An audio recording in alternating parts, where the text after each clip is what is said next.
السلام علیکم my dear YouTuber احباب، کیسے ہیں آپ سب؟ کیا حال احوال ہیں؟ تو چلیے فٹافٹ سے پہلے ناول پڑھ لیتے ہیں جس کا نام ہے عشق میں بسمہ، اور ایپیسوڈ ہے 147 پارٹ 2۔ کمرہ گلاب کی پتیوں سے مشملی مہک اور مدہوش سحر انگیز روشنی سے سجا ہوا تھا۔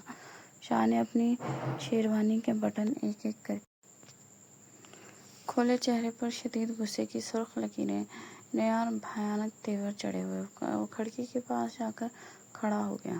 زرمینہ کو اس نے نہیں دیکھا تھا کہ وہ کمرے میں پہلے سے موجود ہے۔ زرمینہ عروسی سنگار میں ڈھلی بھاری زیورات کی دلدروز جھنکار کے ساتھ آہستہ آہستہ لرزتے قدم بڑھاتی اس کی مضبوط پشت سے جا لگتی ہے۔ شاہ مینشن کی طرف لوٹتا ہوا پورا راستہ پھولوں سے سجا ہوا تھا۔ زرمینہ خان گاڑی کے شیشے کے باہر کے منظر دیکھ رہی تھی۔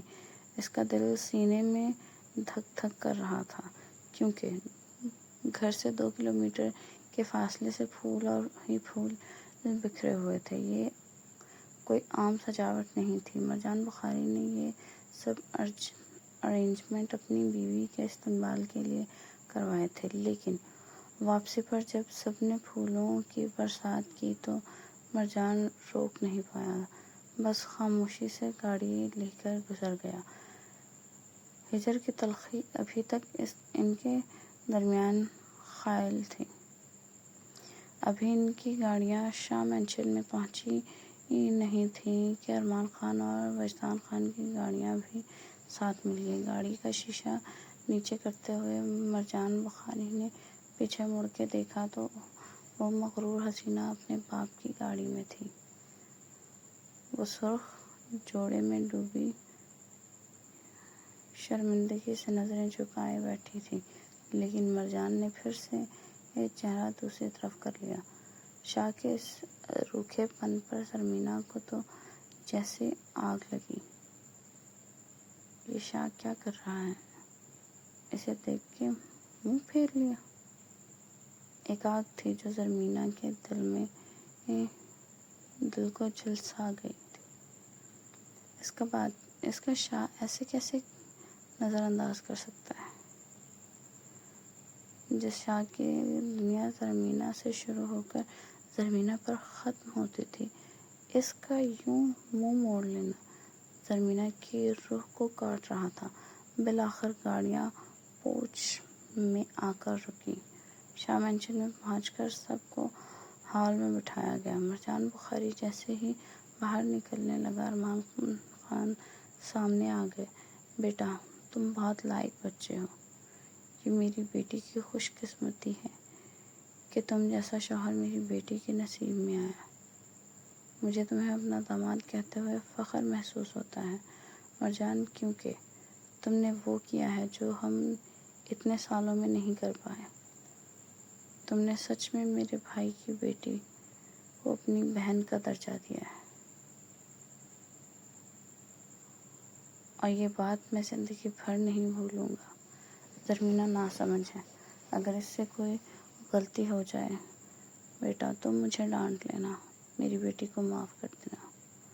خان حویلی کے مغرور سردار کا اپنے سامنے یوں عاجزی سے بولنا مرجان کے لیے ضبط کا امتحان تھا۔ مرجان نے ان کے ہاتھ پکڑ لیے۔ انکل کیوں شرمندہ کر رہے ہیں؟ وہ میری بیوی ہے۔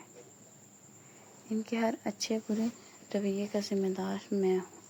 آپ کو فکر کرنے کی ضرورت نہیں ہے۔ آپ لوگ بیٹھے۔ مرجان کے اس ظرف نے سب کے دل جیت لیے۔ وجدان نے بھی آگے بڑھ کر مرجان کو گلے لگایا، اور وجدان اور ارمان خان امتیاز بخاری اور روحان بخاری کو ملتے ہوئے نکل گئے، جبکہ پیچھے شاہ مینشن کے ہال میں صرف مرجان کی اٹل خاموشی اور زرمینہ کا تڑپتا ہوا دل رہ گیا تھا۔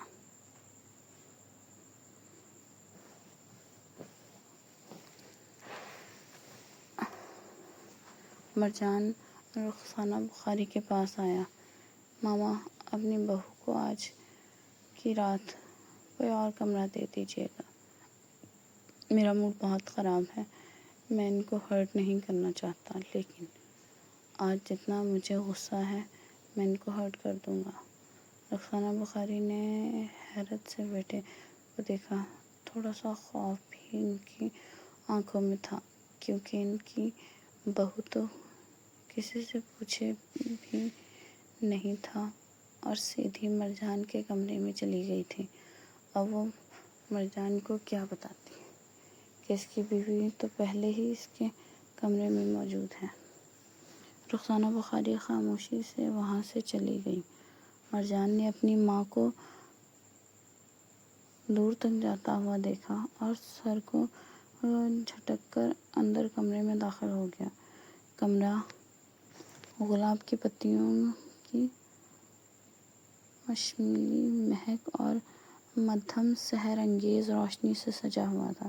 شاہ نے اپنی شیروانی کے بٹن ایک ایک کر کے کھولے، چہرے پر شدید غصے کی سرخ لکیریں اور بھیانک تیور چڑھے ہوئے۔ وہ کھڑکی کے پاس جا کر کھڑا ہو گیا۔ زرمینہ کو اس نے نہیں دیکھا تھا کہ وہ کمرے میں پہلے سے موجود ہے۔ زرمینہ عروسی سنگار میں ڈھیلی بھاری زیورات کی دلروز جھنکار کے ساتھ آہستہ آہستہ لرزتے قدم بڑھاتی اس کی مضبوط پشت سے جا لگتی ہے۔ مرجان نے ایک دم سخت، سرد اور تپتے ہوئے آتش فشاں جیسے لہجے میں کہا، میرے پاس آنے کی ہمت بھی مت کرنا زرمینہ۔ آج جس طرح تم نے سب کے سامنے میری محبت اور میری انا کو کچلا ہے، اس کے بعد بہتر یہی ہے کہ خاموشی سے جا کر سو جاؤ۔ میں آج رات تمہاری شکل بھی نہیں دیکھنا چاہتا۔ زرمینہ اس کی پیٹھ کے ساتھ اپنا بھیگا چہرہ ٹکائے ہوئے دھیمی، مدہوش اور مچلتی ہوئی سرگوشی میں بولی، اور اگر آپ کی زری آپ کی بات نہ مانے تو؟ اگر وہ آج رات سوئے بھی نہیں اور اپنے شاہ کو سونے بھی نہ دے تو؟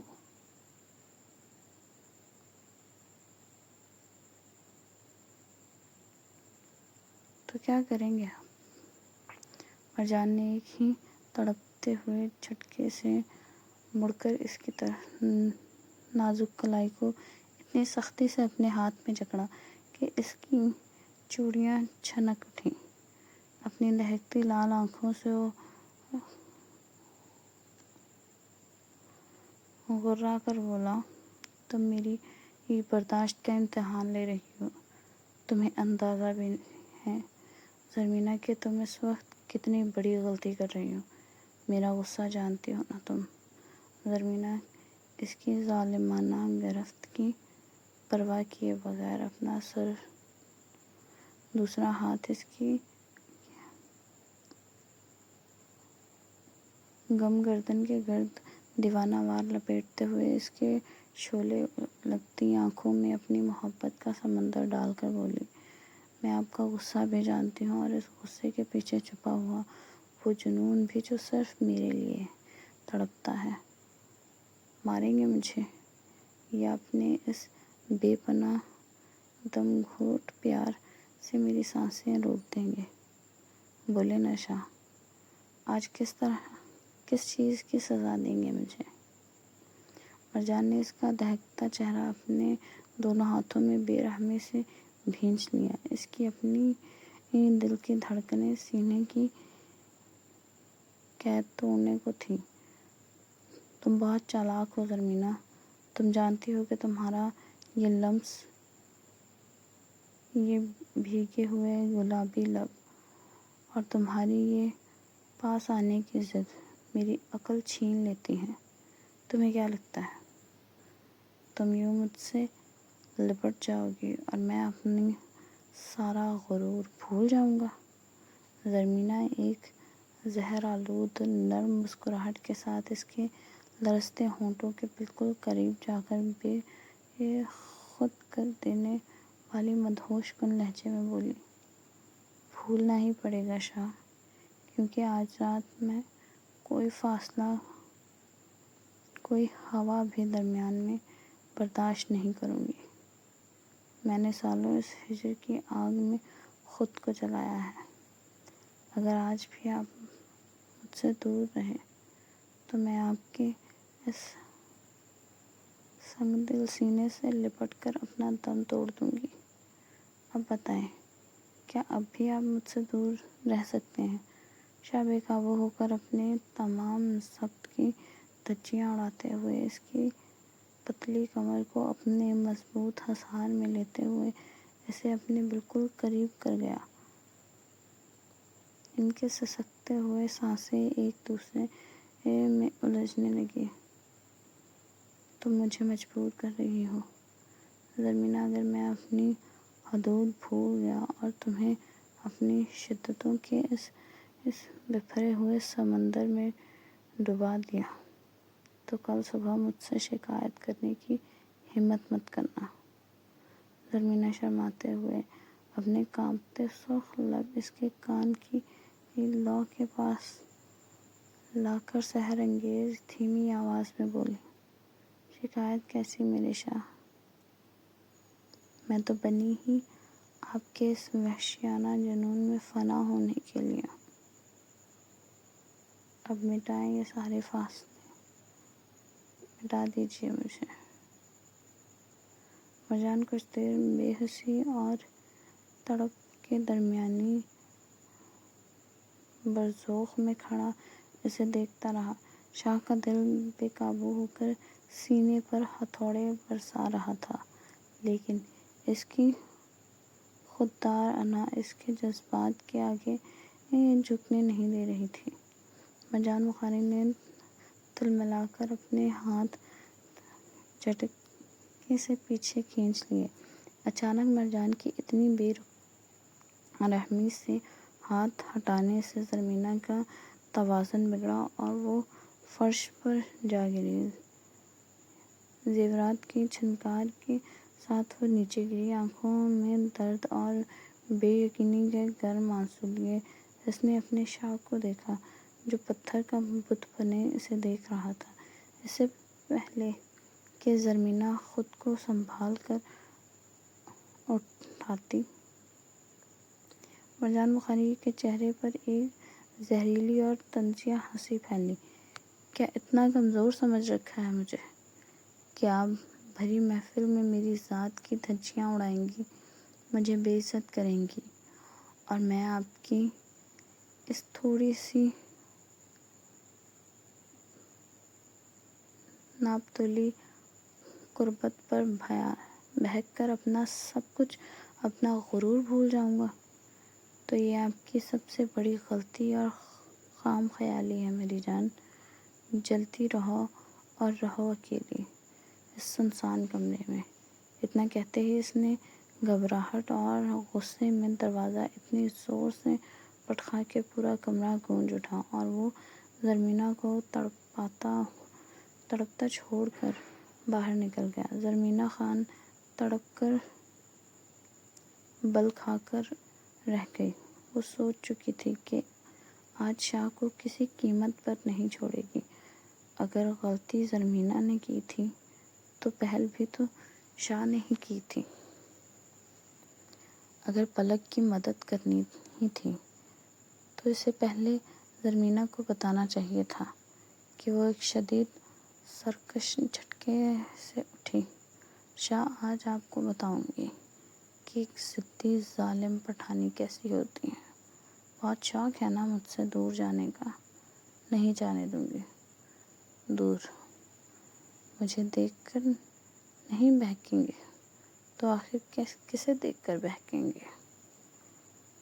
آج آپ کا وہ حال کروں گی کہ آپ کے روم روم سے صرف اور صرف میرے لیے پیار اور جنون ٹپکے گا، پھر بتاؤں گی آپ کو۔ کہتی ہوئی وہ دیوانہ وار اپنے پرس کی طرف بڑھی۔ اس نے پرس میں سے ایک نہایت خوبصورت، تیز اور باریک تراش کا چاقو نکالا۔